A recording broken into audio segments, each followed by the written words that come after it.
Morning, everybody. Hopefully you can hear us. All good? You're good, Dan? Okay, so first section, which is live from now, and we'll start, please, with Paul from the Premier League. Morning, Mikel. Morning. If we can start with team news, please, and most notably Bukayo Saka. How are you looking for the game with Villa?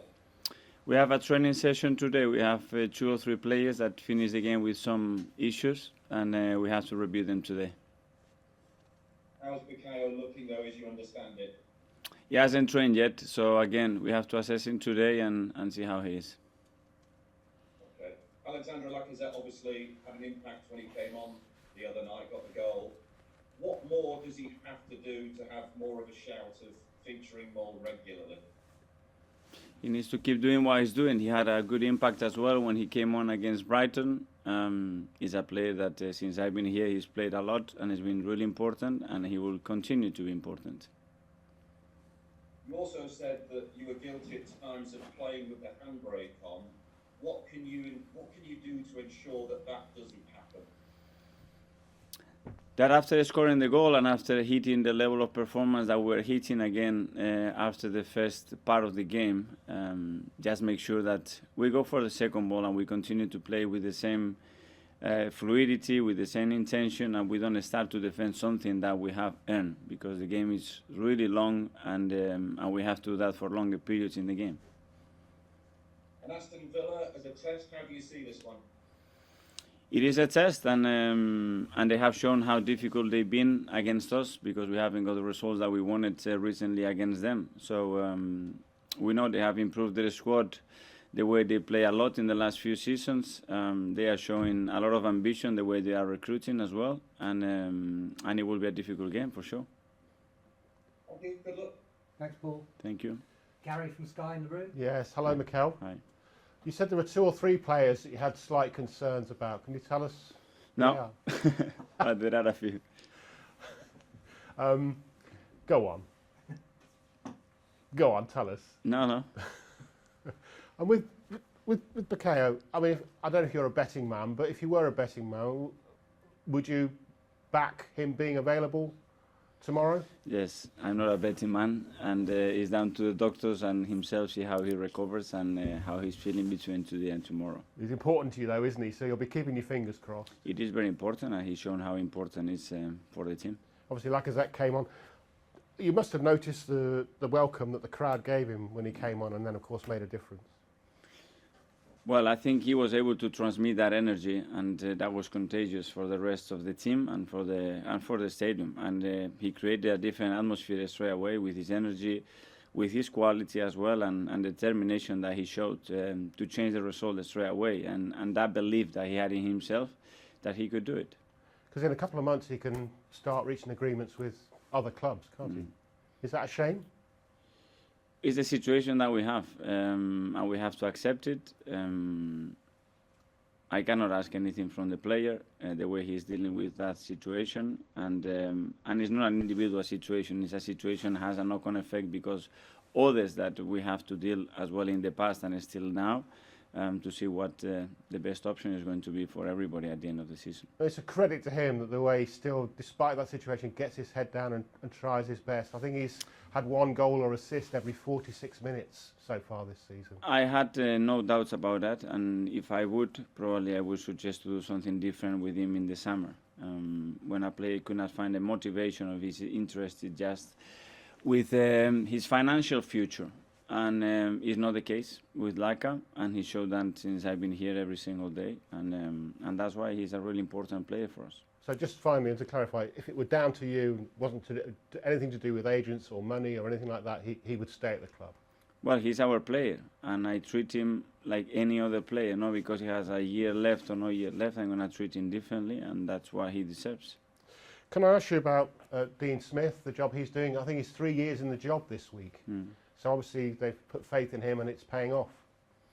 It is. I really like him, first of all, as a person, how he's, everything that I heard from him is really, really positive. He's building I think a team and a club with different ambitions, and credit to him and as well the ownership, obviously, that they are giving him the time and the credit to do that, and he's doing a really good job.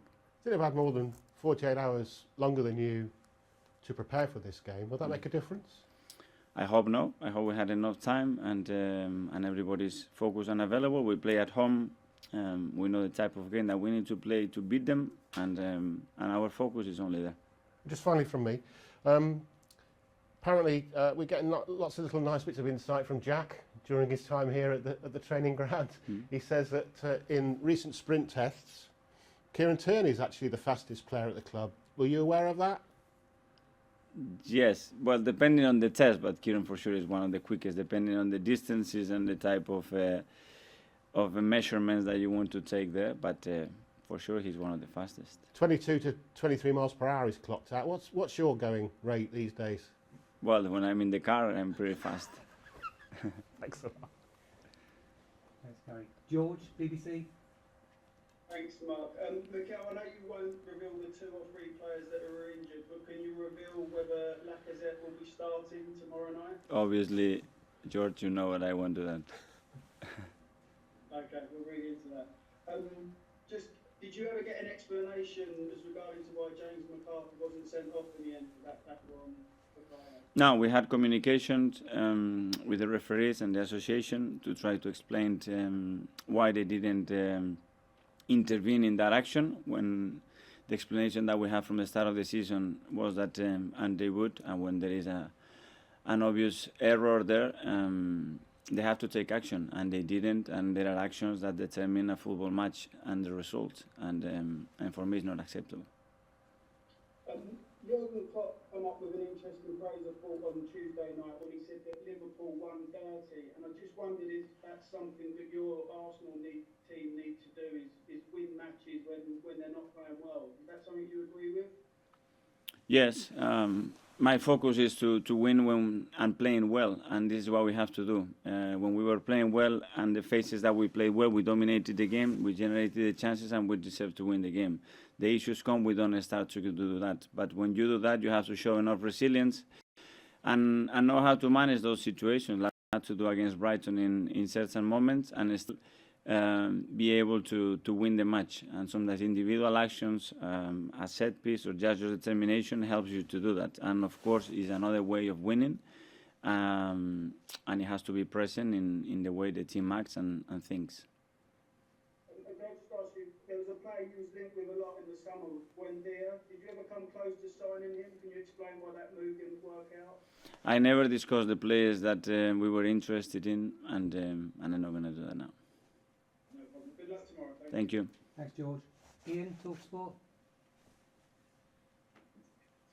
Hi, Mikel, how are you? Good. Mikel, Steve Bruce lost his job yesterday up at Newcastle, and I thought gave quite a powerful statement afterwards about the fact that he'd never really won over the fans, and it takes his job home with him and it affects his family life. I think it's fair to say that the Arsenal support is mainly behind you, but there are still some you have to try and win over. So how do you not take your job home with you? How do you avoid being sad at home and it affecting your wife and your children?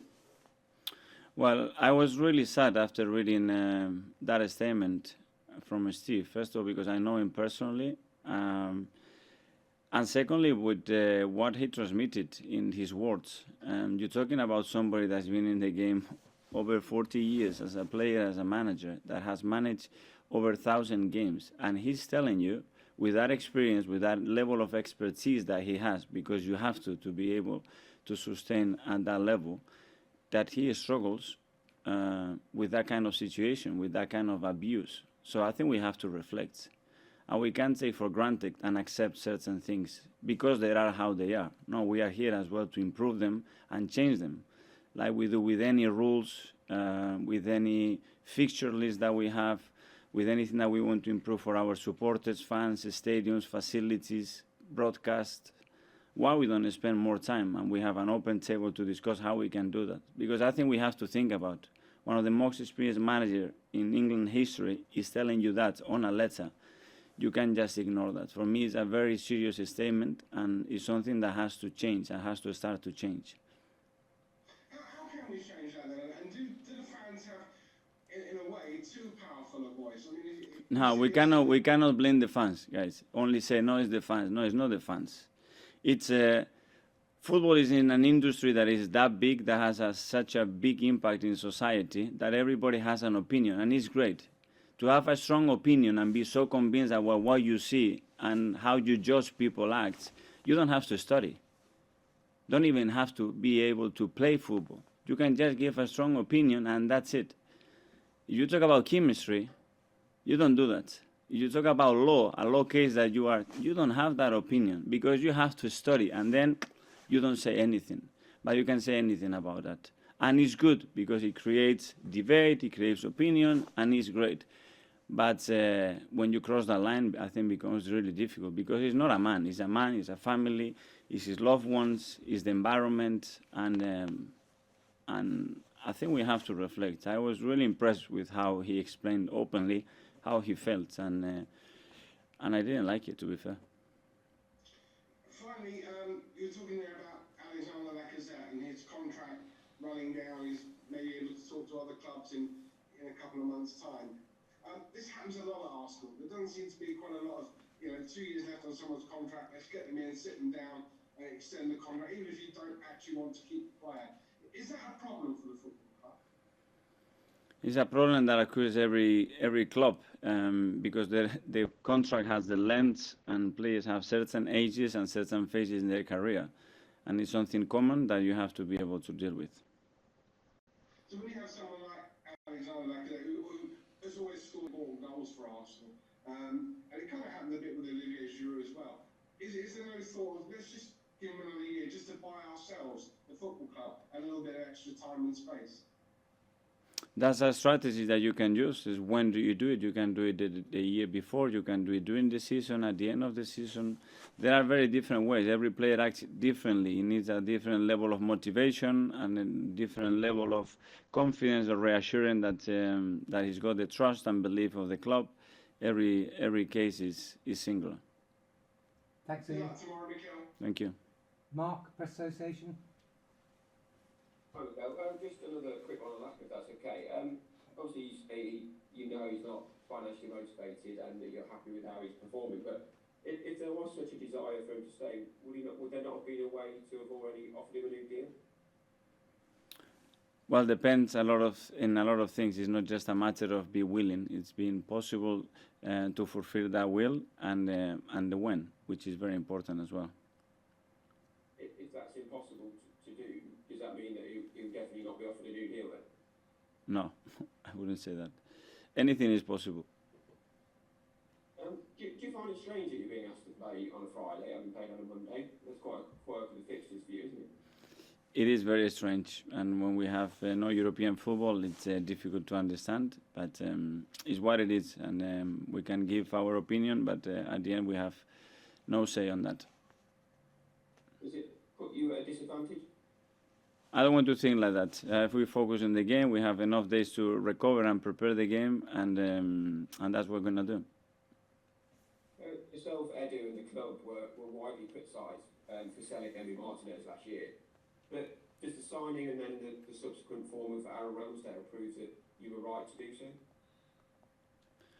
I don't know. We made decisions with the best possible intention and looking for the best interest of the club. But as well, it was a very strong participant. It was Emi who deserved all the credit for the amount of time that he spent at the club. And don't forget that he had different spells on loan as well. And he got to a point in his career when under me he started to play and very important games, and he did extremely well.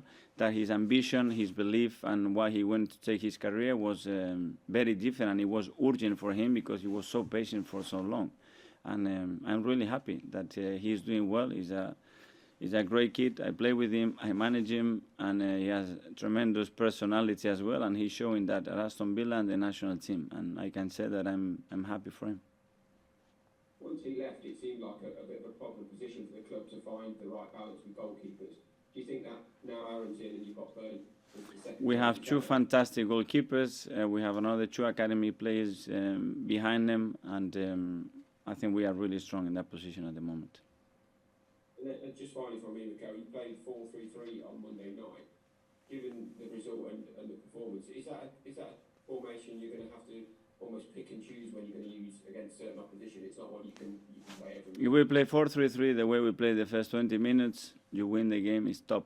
If you start to play the way we play the following 20 minutes, it doesn't work because it's a game that is a transition game, and we don't have the players to do that when we play in that formation. The play in a different part of the game in the last 20 minutes is something that we haven't done a lot as well, but it worked because we generated what we wanted. We have to be flexible, and we have to play players in their strengths and when they're on that play. Thanks, Mark. That's the end of the live section. Come now to the newspapers. Embargo 10:30 tonight, Thursday.